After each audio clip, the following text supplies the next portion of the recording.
આજની વાર્તા થાકેલા યુવાનોએ ફરી પ્રયાસ શરૂ કર્યો. મિત્રો, આ વાર્તાની ભૂમિકા કોઈ એક પર્વત ઉપર 4-5 મિત્રો ઉપર ચડવા માટે નક્કી કરે છે. પર્વત ઘણો ઊંચો હતો. એના મનમાં પહેલેથી જ પ્રશ્ન તો હતો કે આપણે કદાચ રસ્તામાં થાક લાગશે, થાકી જશું. પણ તેમ છતાં પણ બધા યુવાનો ભેગા હતા એટલે એને એમ થયું કે વાંધો નથી, આપણે આગળ જતા થોડું આરામ લેશું, પણ આપણે જવું તો છે જ. અને એ 4-5 યુવાનો આગળ જવા માટે શરૂઆત કરે છે. ઉપર ચડવાની શરૂઆત કરે છે. શરૂઆતમાં તો બધાનો જુસ્સો હતો, આપણે ચડી જશું. આ જુસ્સો 1-8 કલાક માટે પણ રહ્યો, પણ તેમ પછી જ્યારે જેમ જેમ ઊંચા જતા જાય એમ એને થાકનું પ્રમાણ વધતું જાય. અને લગભગ એમ માનો કે 1.5-2 કલાક સુધીના ચડવાને કારણે એને એટલો બધો થાક લાગ્યો કે આ યુવાનોને એમ થયું કે હવે આપણે ચડી નહીં શકીએ. હવે આપણે ખરેખર ઉપર જવા માટેના કોઈ પ્રયત્ન કરશું તો પણ ચડી નહીં શકીએ. એટલે બધાએ એમ નક્કી કર્યું કે આપણે થોડીક વાર અહીંયા બેસીએ, અને જો આપણો થાક ઉતરે તો આપણે આગળ જવાનું, અને જો આપણને હિંમત ન થાય તો આપણે પાછા નીચે ઉતરી જશું.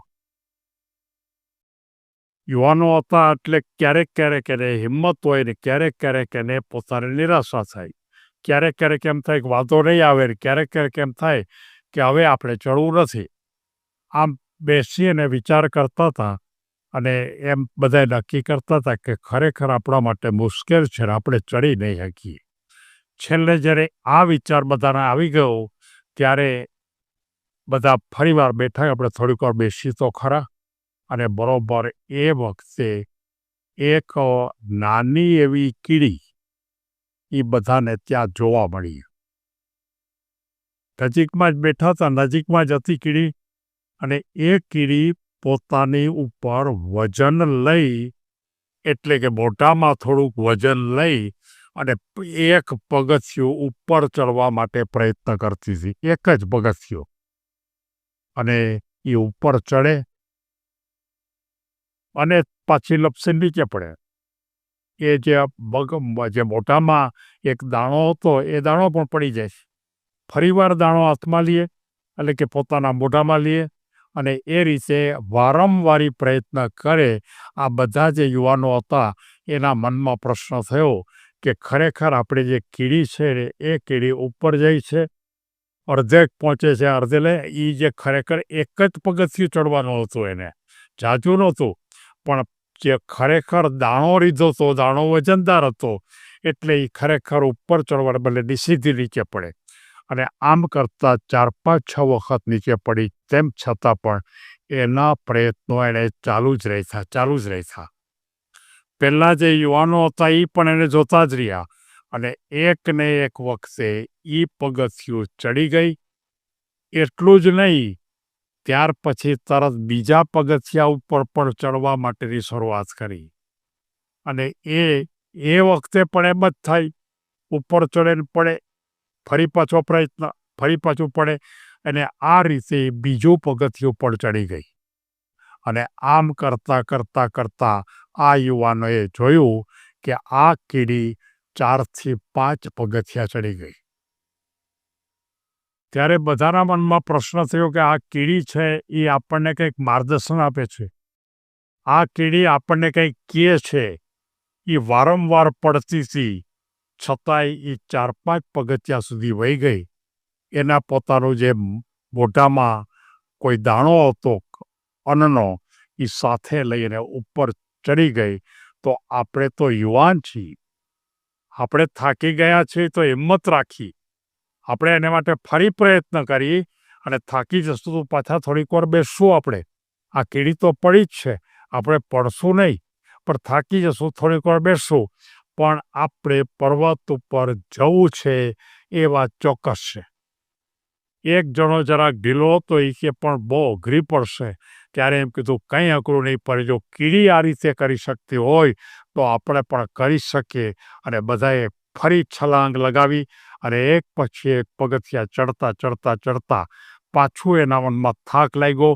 કીડીની જેમ એક પગથિયું ચડ્યા પછી આ લોકો કદાચ 100, 200, 300 પગથિયાં ચડ્યા પછી એ ફરીવાર પાછા બેઠા અને આમ કરતા એ ખરેખર પર્વતની ટોચ ઉપર પહોંચી ગયા.